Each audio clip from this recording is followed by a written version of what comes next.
Hi friends, welcome to share and life. இன்றைக்கி நம்ம சேனலில் ரொம்ப டேஸ்டியான பீட்ரூட் பொரியல் எப்படி வைக்கிறதுன்னு பார்க்கலாம். இது வரைக்கும் நம்ம சேனலை சப்ஸ்கிரைப் பண்ணாதவங்க சப்ஸ்கிரைப் பண்ணிக்கோங்க. அப்படியே பக்கத்தில் இருக்க பெல் பட்டனையும் கிளிக் பண்ணிக்கோங்க. வாங்க நம்ம இப்போ வீடியோக்குள்ளே போகலாம். ஃபஸ்ட்டு ஒரு பாத்திரத்தில் 2 டேபிள் ஸ்பூன் ஆயில் விட்டுக்கலாம். எண்ணெய் நல்லா சூடானதும் அதில் நம்ம இப்போ தாளிக்கிறதுக்கு தேவையான பொருட்களை நம்ம சேர்த்துக்கலாம். ஃபஸ்ட்டு கொஞ்சமாக கடுகு நல்லா பொரிஞ்சதும் அதில் 1 டேபிள் ஸ்பூன் உளுந்து சேர்த்துக்கலாம்.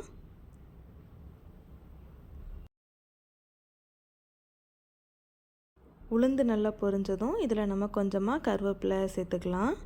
இப்போ இது எல்லாம் நல்லா பொரிஞ்சு வந்ததும் இதில் 2 பல்லு பூண்டை சின்ன சின்னதாக கட் பண்ணி வச்சுருக்கேன்.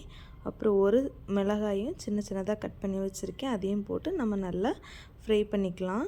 இப்போ இதில் 1 பெரிய வெங்காயத்தை சின்ன சின்னதாக நறுக்கி வச்சுருக்கேன். அதையும் நம்ம போட்டு நல்லா வதக்கிக்கலாம்.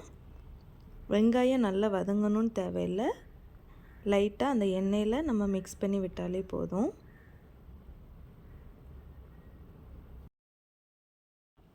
இப்போது இதில் நம்ம 2 பீட்ரூட்டை நல்லா சீவி எடுத்து வச்சுருக்கேன். இதை நம்ம இதில் ஆட் பண்ணிக்கலாம்.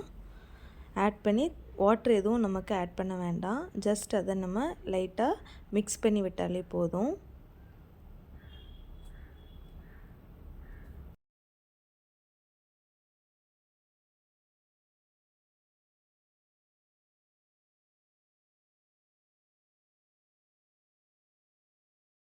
இப்போ நம்ம இந்த டிஷ்ஷுக்கு தேவையான உப்பு, 1 கைப்பிடி துருவன தேங்காய், இது இவ்வளவும் கடைசியாக சேர்த்து இதை மிக்ஸ் பண்ணி ஒரு 2 மினிட்ஸ் அப்படியே சிம்மில் விட்டுட்டு இறக்கிட்டால் நமக்கு சுவையான பீட்ரூட் பொரியல் ரெடி ஆகிரும்.